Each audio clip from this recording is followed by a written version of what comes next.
So for many of you, David Burling will need little or no introduction. However, for the rest of you, here goes. David has an extensive and distinguished career in the travel industry and has been one of the 6 members of the TUI Group Executive Board since the 1st of June 2015. In 2018, he became CEO for Markets and Airlines within the TUI Group, responsible for the tour operator activity in all of the source markets, including the Canada and Russia joint venture businesses, as well as TUI's group aviation platform. In layman's terms, this means he's responsible for quite a lot. The tour operator, distribution and airline businesses from the countries of origin of some 20 million customers. Prior to this, he was responsible for the Northern Region markets and TUI's group's hotel purchasing function and TUI Group's aviation platform. Purchasing function and aviation platform. Between 2011 and 2015, David was Managing Director for TUI UK and Ireland and a member of the Group Management Board for TUI Travel plc. He was also Commercial Director for TUI UK and I, following the merger of the tourism division of TUI AG and First Choice in September 2007, and was instrumental in the successful integration of these 2 businesses.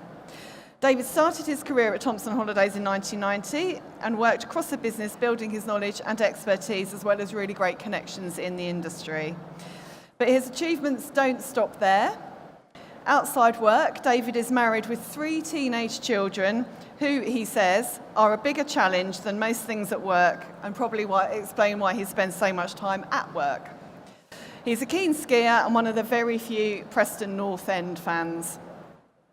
His favourite destination is Thailand, which is where he honeymooned, and least favourite is Belize, where he was robbed at gunpoint.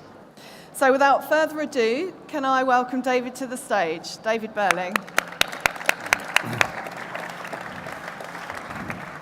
Thanks. So David, I've just described your role very briefly. Can you maybe outline that a bit further for the audience and your influence on strategy? Yes, I think, as you said, I look after 18 countries, so the customers departing from 18 countries and the airlines that take those customers to the destinations, and that's 20 million customers. So I think it's quite a challenge, really sort of providing holidays and meeting the expectations of all those customers. And I think for the vast majority of those customers, the annual holiday, may well be the most expensive thing they spend their money on in that particular year. So there's a huge expectation, and I think I put a lot of effort into really making sure we deliver the absolute best holidays for all those customers. And I mean, during the time that you've been there must have been we know there's been huge changes at TUI. So what are those key changes, and where would you like to think it is now?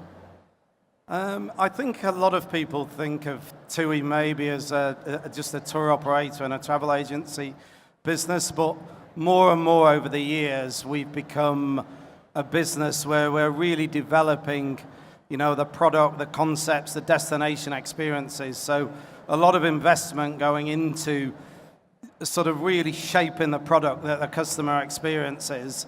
And in some cases we do that with our hotel partners. In some cases we actually own that business in the destination ourselves. So more and more, not just selling the holidays, but actually influencing and developing those holidays. So TUI has changed, and TUI also is representative in pretty much every aspect of the value chain, from the booking of the holiday in the travel agency, the flight to the destination. We have 150 aircraft. So even as an airline across TUI in Europe, we're the 10th biggest airline in Europe. Then we have all the destination services businesses that transfer our customers to the hotels. And then we have a lot of influence over the hotels themselves and the cruise ships, because we also own 16 cruise ships as a group. So a lot of our job is really trying to make sure that we add value to the customer on every part of that customer journey, where we link up the different parts. And I think that's where we've come from, and I think the journey going forward, I think, is even more exciting, because what we see now with the digital era is it's becoming much easier to communicate with customers in every part of that journey and to really link the different parts of the holiday journey together. And technology is really enabling us to do that. So we're really excited and investing a lot in that technology so we can really personalize the customer experience sort of throughout that holiday journey. So that must have really changed your relationship with the customer, and indeed how they perceive you as a brand. Yes, I think customers more and more see TUI sort of in different parts of the value chain. I say some people would see us just as a travel agent, but more and more, particularly when you see our hotel experiences, the amount of money invested in entertainment, the cruise ships, the TUI brand is sort of, much more involved in many more parts of the holiday chain. And how do you communicate that to your customers? I mean, and the sort of new and future, that they can expect all of this from you? I think, obviously, we sell the products, and more people experience our products, and we have a high repeat business. So I can't emphasize enough how important it is to really deliver on the holidays and get that repeat business, because customers will come back. And I think more and more, products like Sensatori, which is a product we developed for the UK market, which is about 10 years old now, more and more customers are going to one Sensatori hotel and then they go to another one in a different destination. And we have several customers now who have been to all 10 Sensatori hotels. So more and more people are experiencing the brand across lots of different areas. I mean, you've described TUI as a global internet group. So, does that give you much more opportunities to get feedback from customers and therefore act on their experience? Or does it enable a dialogue? Yeah, I think, as I say, the technology now has become more available to have more of a deep dialogue with the customer. I mean, it's developing every year in terms of how we use that, but also social media. I mean, the reviews we get now from the customer, are far, far richer than we ever would have got 10, 15 years ago. And in a way, we consider ourselves a quality operator. And the good news about that is you can't hide away from, if you don't deliver, you will hear about it very quickly. But equally, if you deliver well, that news will spread positively as well. So I think, we are held accountable very quickly by our customers. But on the other hand, that's a positive challenge for us. Right, and that challenge must have involved you having to be pretty fleet of foot in reacting to some of those. Has it been a very deep change? Yeah, I think we have to develop, destination sort of priorities change. Sometimes customers change what they want, and obviously I deal in 18 different source markets. So whilst there are commonalities across those 18 different source markets, there are also differences. The Scandinavians, for example, when they go on a long-haul holiday, they just want to take their shoes off on day one and go on the beach and that's the whole holiday, and put their shoes on day 14 and go home. And other customers might be different. So we have to manage both the similarities across those 18 countries, but also the differences. We were just talking about this outside and decided I must be part Scandinavian.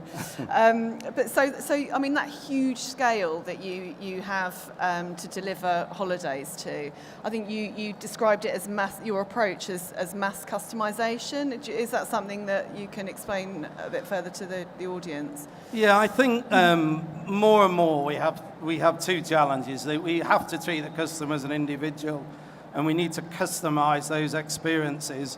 But on the other hand, we still need economies of scale. With 20 million customers, we're dealing with a mass market European consumer, and value for money is really key.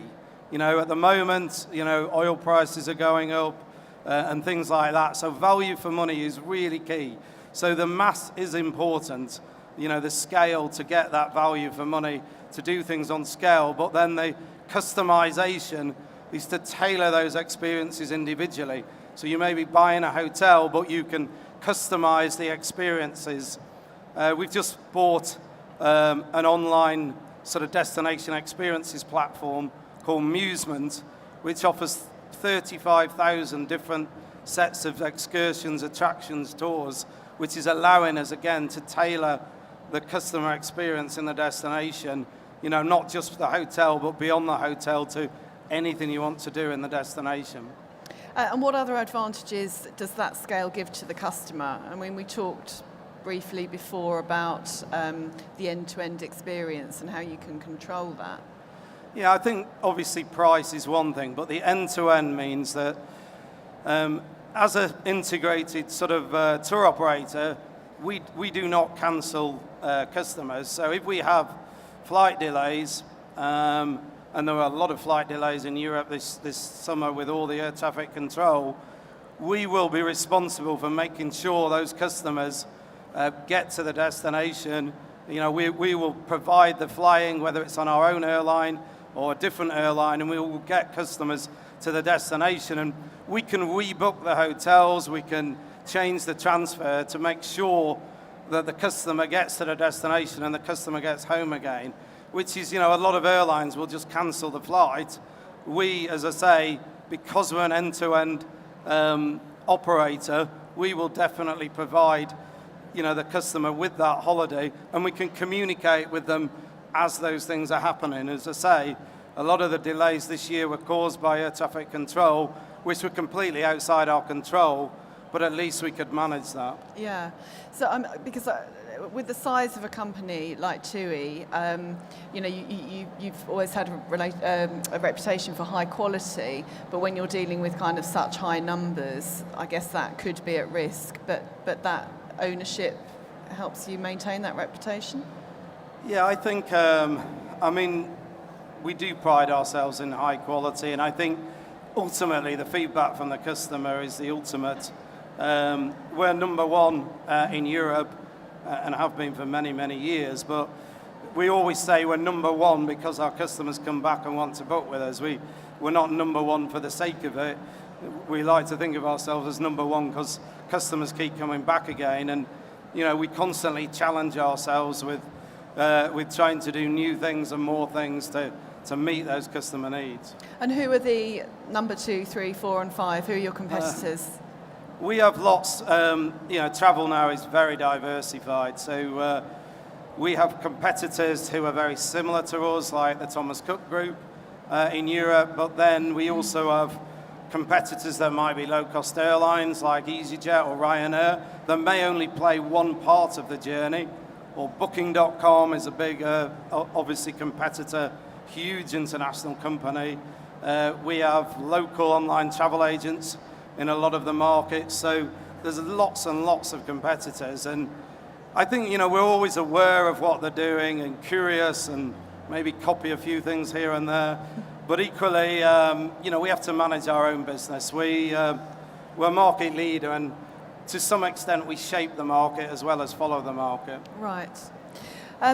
So I just wanted to ask you a question about solo travel, actually, which is a really big area for Telegraph travel readers, certainly, but a really big boom industry anyway. And hotels and cruise lines and operators have traditionally offered cheap or supplement-free deals for solos.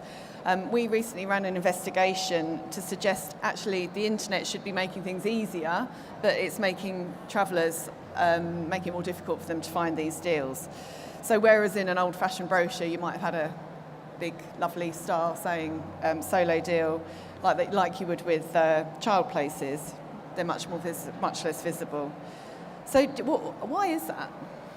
I think there's, when you're looking at sort of single travellers, I think there's 2 or 3 things to consider. I mean, first is, can we offer the price so that the customer's not paying for a room for 2 when there may be only one of them.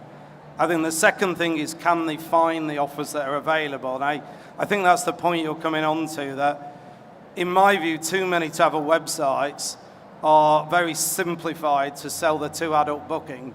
So it's not just necessarily the single traveller that sometimes misses out. If you've got a big family booking, some travel websites don't cope particularly well with that. So it's quite a focus at TUI now to look at saying, we want to focus on all these party sizes, whether it's a family for 6 with grandparents or single customers, and to really try in all our websites to make that happen, to make it easier to find these things. And there's a lot of work going on at the moment. So I think finding the offers for these different groups, having the right prices, but then probably even more difficult is making sure you have a product that appeals to a solo traveller, because solo travellers don't necessarily want to arrive and everyone else is a couple. So we also need to look, particularly in our tours program, because in the tours program quite a lot of customers might travel that way, to really design product that sort of works for that. And we do this very, very well in our Belgium and Netherlands business. And one of the things I do every day in my life is copy things from one market, to another. And so we're really looking at our Dutch business now in how they do solo travel and seeing how we can develop that in the UK and Germany and some of the other markets. Is there a timescale to that? Have you got? I think a lot of this activity we've talked about today on the digital will be over the next 12 months. Yeah. Right. So it's down to the online service again. Yeah. And how do you, in particular, kind of control the quality of that online service? I mean, in terms of travel's, had a tradition of very interactive booking. You have a relationship with your travel agent. We know that when things go wrong, when you've done an internet book, or even when things are going right, it can be very frustrating dealing with a call centre. Have you got any plans for how you're going to develop? Yeah, I think we've probably learned a bit the hard way on this. I mean, across all our markets, the Scandinavian market is probably the most advanced in terms of booking online. And I think a few years ago, we almost tried to do too much online, before the customers were necessarily ready for it. And, even when you give people a digital app and they go to the destination and the Wi-Fi is not good enough at the hotel to use the app. So I think, it's really taught us a lesson that, if we're going to provide a digital experience, it really has to be a very high standard. Don't pretend to play digital if it's not good, because what happens then is exactly what you say. The problems end up at the call centre. The call centre can't necessarily cope with the problems. So I think the first solution is not to say, we have to make sure the digital experience is really high quality, so that, we're not finding that the customer reaches loads of cul-de-sacs in the booking process. And then when it does end up at the call centre, that the processes in the call centre, are really well managed. And, this is constantly work in progress, because quite often the call centres will get the more complicated queries, because, the digital, the online will handle a lot of them. And, we're having to constantly retrain our call centre staff to deal with this. So I wouldn't say we've cracked the problem, but I think we certainly put in a lot of effort into that area at the moment. And it was just been announced that you are going into Los Cabos, which is a new destination for TUI. And we've talked a lot about how you've actually been able to pioneer destinations in the last few years. This is something, presumably, that's part of your strategy going forward, is it?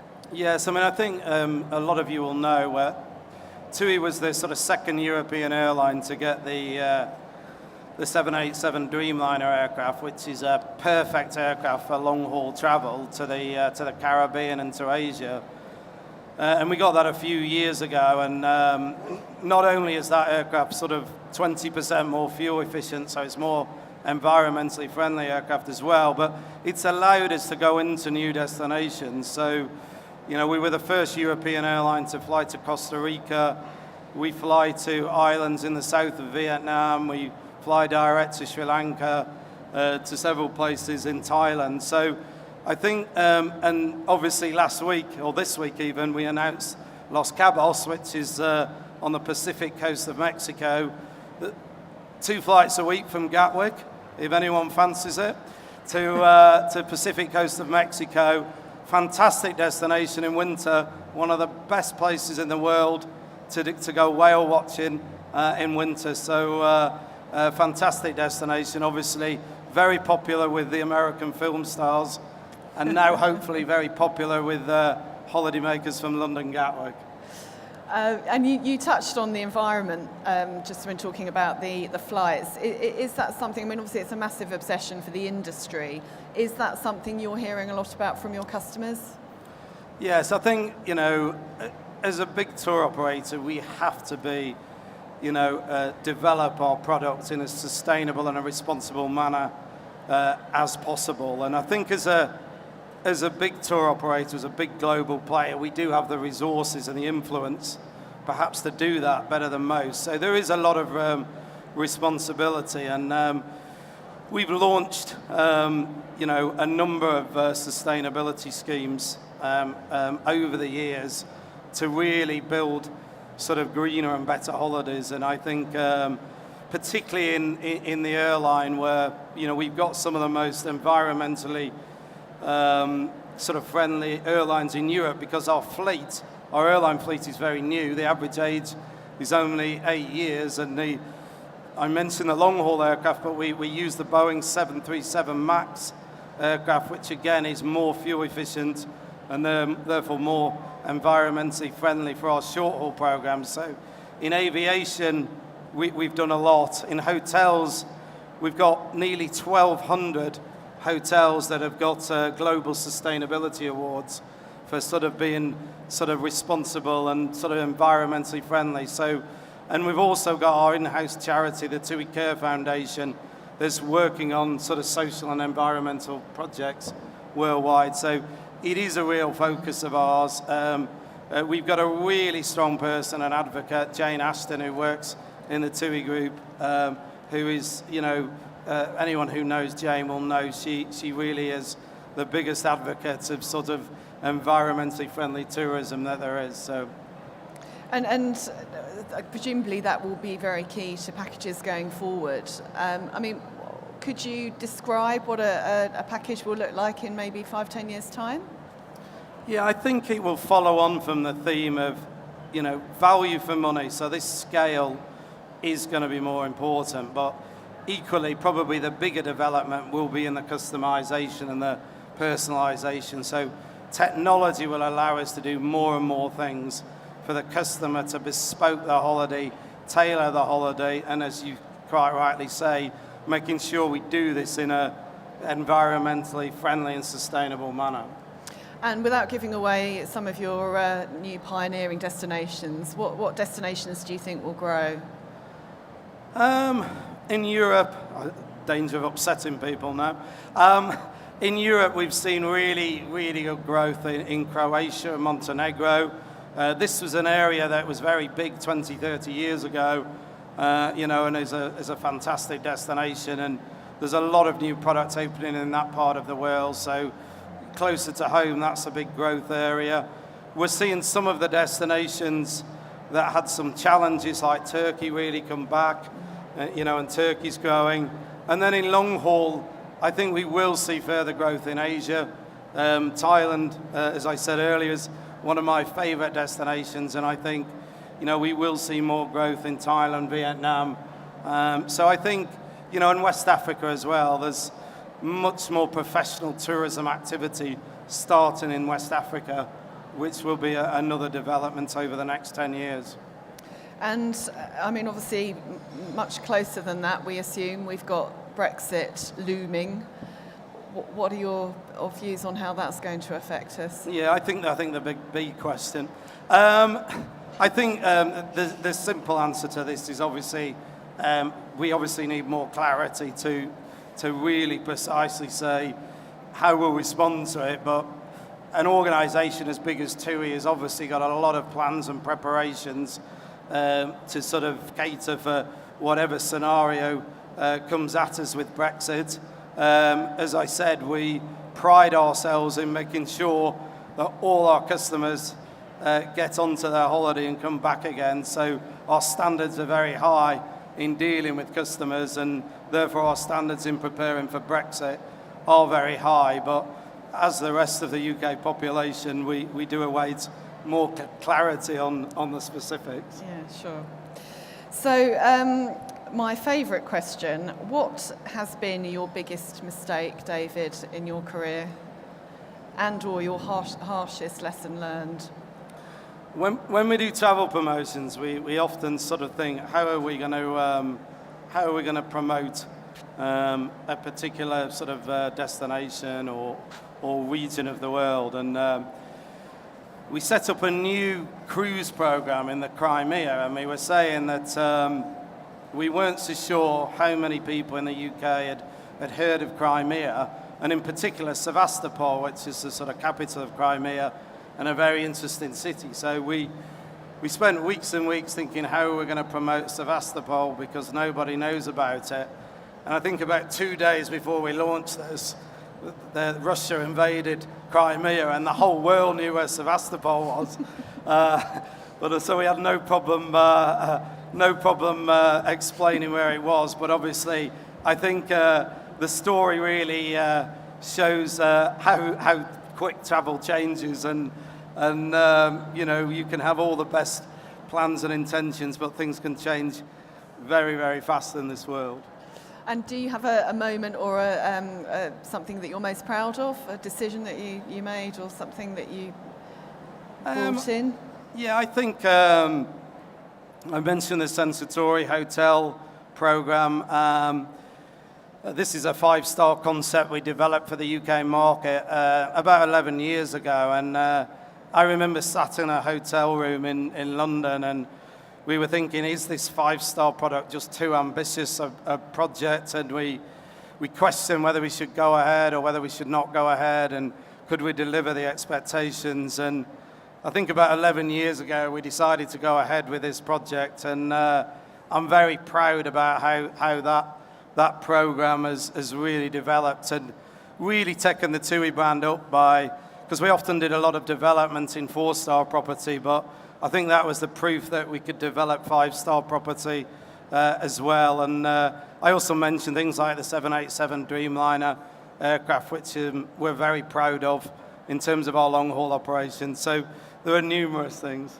And at what point do you allow yourself to think, yeah, that was a success or is a success, or do you never do that and even celebrate it? Or are you always looking to the next thing? I think the travel, I mean, there's the brilliant thing about the industry, but equally it's quite exhausting. At the minute you think you've achieved something, the next thing comes along. So I think, you know, constantly, I think one of the really positive things about the industry is, you know, we continually are outgrowing, you know, economic growth. So, you know, if European growth is growing at 3%, the travel industry is growing nearly at double that. And to do that, we have to keep innovating and making sure that, you know, people spend on travel rather than on cars or other things they could spend their money on. So I think everyone in the industry, everyone in this room, I'm sure, you know, works tirelessly to make sure that, you know, people spend their money on travel, and that's constant innovation, constant product development, and a real passion for customers. So I think it never stops. I mean, the minute you're complacent, you know, we often say in the industry, you know, that there's a cake and people get their slice of the cake. But, you know, if you start eating too much cake, you get fat. And if you get fat, you're no longer agile, and you're no longer moving on to the next thing. So, you know, we want to eat as much cake as we can, but we've got to remain agile to move on to the next opportunity.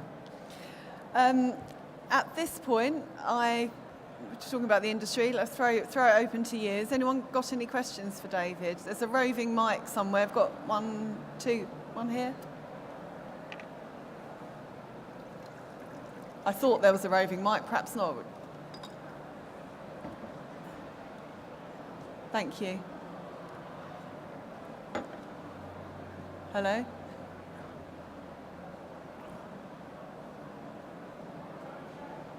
Can't hear. Technical problems.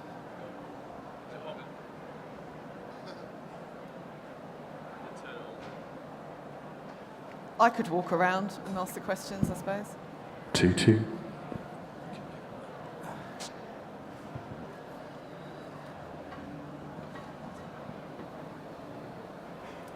Hello. Hello. That's working now. David, you talked about the Dreamliner and how good it's been for you. Have you had any problems with the Trent engines? Is that in any way affected TUI? We were we were really lucky that years and years ago when we ordered the Dreamliner, we actually ordered the GE engines rather than the Trent engines. And I think at the time we sort of questioned why we'd done that, but I think several years later that's proven very positive, as the Rolls-Royce Trent engines on the Dreamliner have been quite a challenge this year. So and that has caused, particularly for airlines like Norwegian, some real challenges in terms of not being able to operate the fleet. But as I say, I think we're quite fortunate that we ordered the GE engines with our Dreamliners. There's a couple more questions at the back. Could you just raise your hands again, people who... Oh, maybe not. Hello, David. I'm short, so I'm standing up. I'm right here. Yeah, To your yeah. right. I'm from Greece, so my question is related to Greece. I'm assuming it's one of the 18 countries you're looking over, and my question is, I know you're developing a lot in the next few years with hotels and destinations and experiences. What do you see as the biggest risk or challenge in Greece in the future?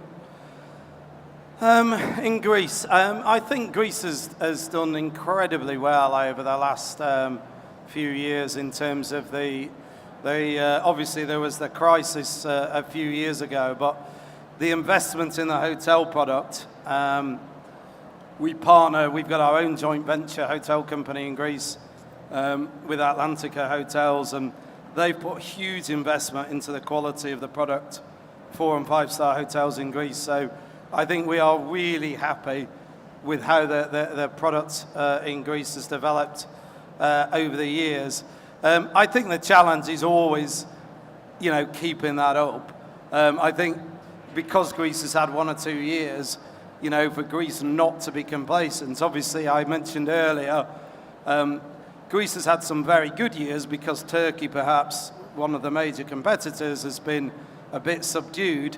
Now Turkey has come back. Turkey is a competitor to Greece, and I think Greece needs to make sure that quality, but also the price levels, the value for money, is maintained. But I've spoken to the minister and everybody over the past few days, and I know there's a lot of commitment to making sure that the development of tourism in Greece is sustainable. There's a question down there.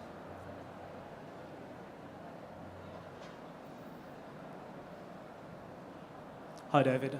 Thank you for your time. You mentioned that you expect within 5 years technological innovation to really change the products you're offering. I was wondering, over the last 5 years, what technological innovations have really changed your business, the products you offer, and some of the other things around that? Yeah, I mean, I think aviation definitely has, because the Dreamliner will fly to... We would not be flying to Los Cabos if we didn't have the Dreamliner aircraft, because the old 767 aircraft just wouldn't get there. So the new 737 MAX aircraft have also got a longer range to fly from Europe to places like West Africa than some of the older aircraft. So you get technology improvements, in aviation, but obviously the biggest one is in the distribution sales platform. So the development of the internet, particularly around this personalization thing, because I think, and this is the change we're going to see over the next few years, which is,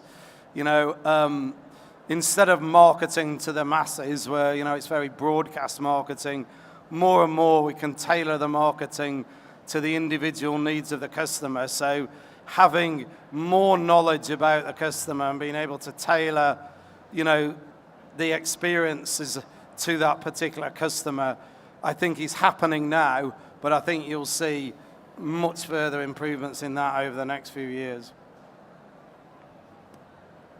Any more?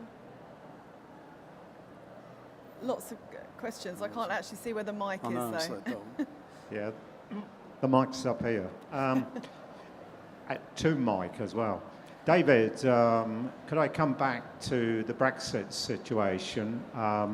One of the things I find is tourism, like industry, has been very quiet in relation to its concerns.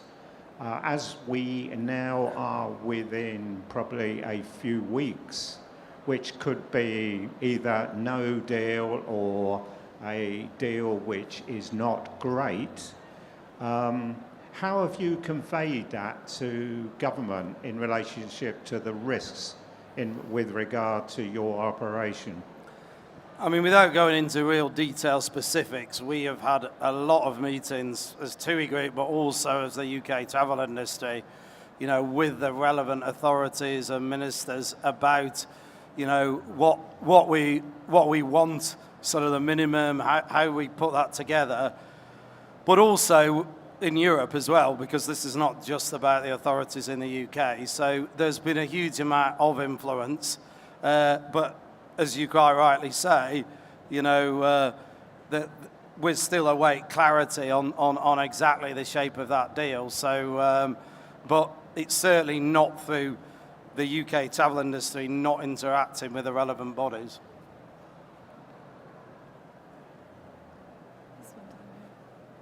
Hi, David. Thank you for taking the question. I just wanted to ask how TUI found trading over this last summer with the World Cup and the warm weather, and how you managed that, and if your scale or capability managed to help you in that regard. Thanks. Yeah, it's. I actually got my new job just as I think the hottest weather in 200 years started. So it was a bit of a challenge, and it varied by market actually. I think in some of the markets where there isn't a big domestic tourism market, obviously people still went abroad.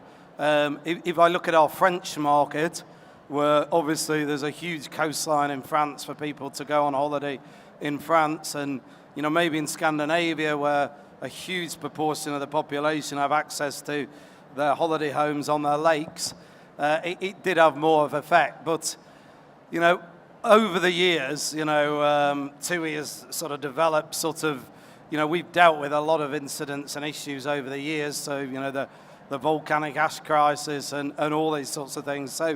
So we managed it, but I think, you know, I would be wrong in, you know, I have to admit it certainly reduced the demand, you know, as we went through the summer towards the end of the summer. Any more questions? Could we have the mic over here, please?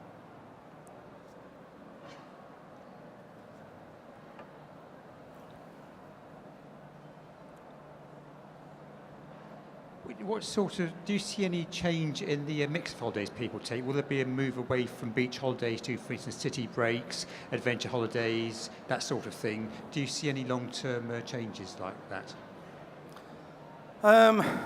Not dramatically so. I mean, there's lots of different segments. I mean, perhaps one thing we are seeing, you know, as people seek value for money, sometimes you get a slight erosion in the number of nights people take. So, you know, whereas people may have taken a 14-night holiday, if they feel, you know, the prices are going too high, sometimes they will then change and take an 11-night holiday. For us, that doesn't really matter, you know, but you do see a sort of slight drop. You get changes in destination, but value for money is usually the thing that shapes the changes in whether it's in duration, destination. I think that the general types of holidays, well, you know, cities or beach or don't change that much. I mean, there's a market for all those different types, and you know, people will go on those different types of holidays. But you know, depending on the value for money and maybe exchange rates of different countries, you do get slight variations on that. I think people always underestimate value for money is a huge driver of you know, the demand patterns, especially in a business as big as TUI.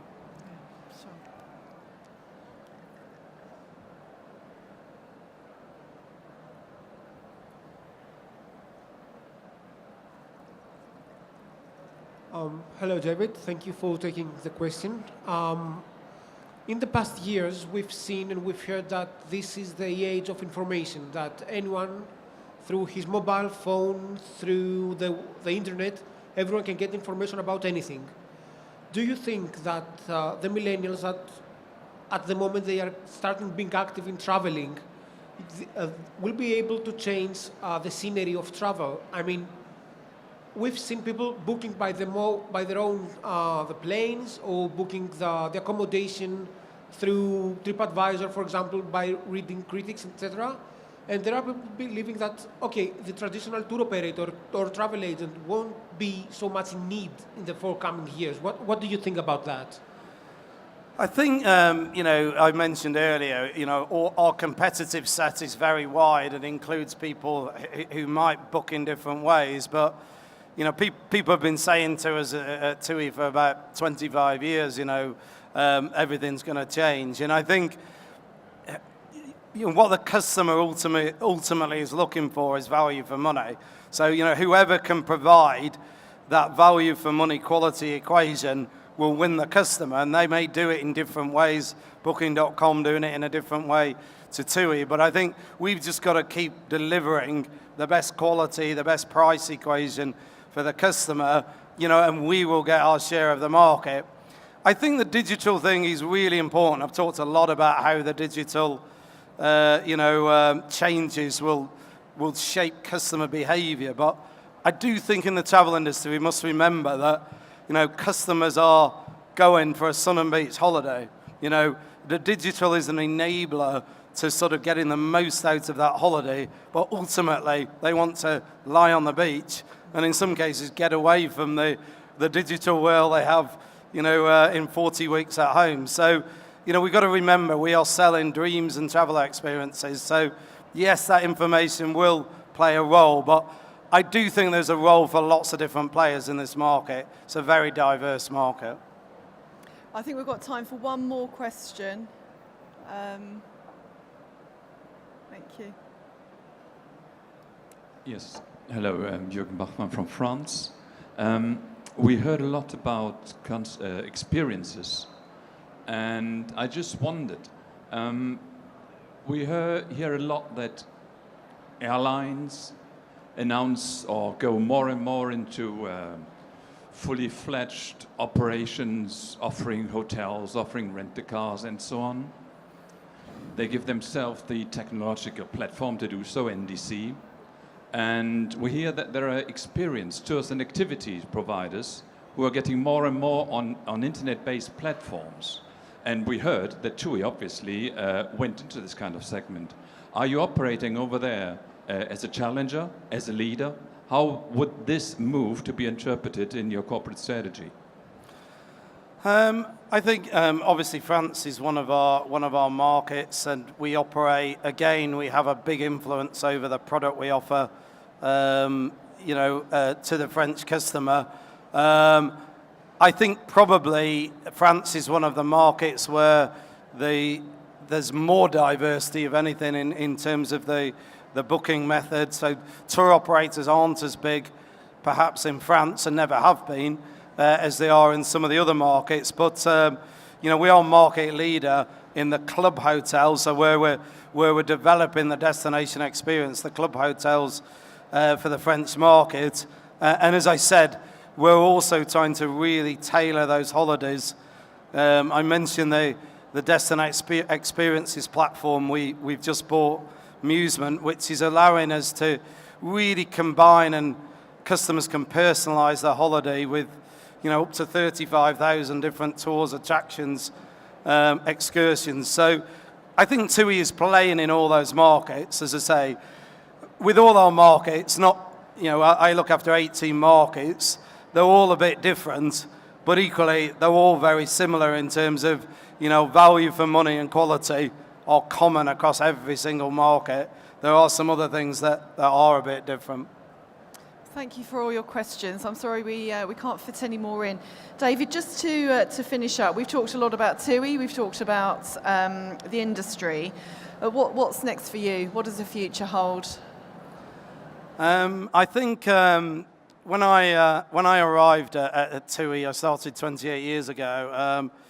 It was a bit of a journey because I'd never even taken a flight. So I took my first flight to Benidorm, and I think that probably sort of shows where the market was 28 years ago. I think since then, it's sort of Thomson Holidays changed ownership sort of 5 times over the years. And, you know, the really great thing in this industry is there's constantly new avenues. So I think at the moment, you know, TUI is really strong in Europe, the number 1. But I think, you know, if I had to say where I'd like to go next, you know, how can TUI develop even further in Asia, in the Americas? So maybe that's my next destination, and I'm not scared of flying anymore, so I'll take the journey. Thanks, David, very much. Give David a round of applause. Thank you very much.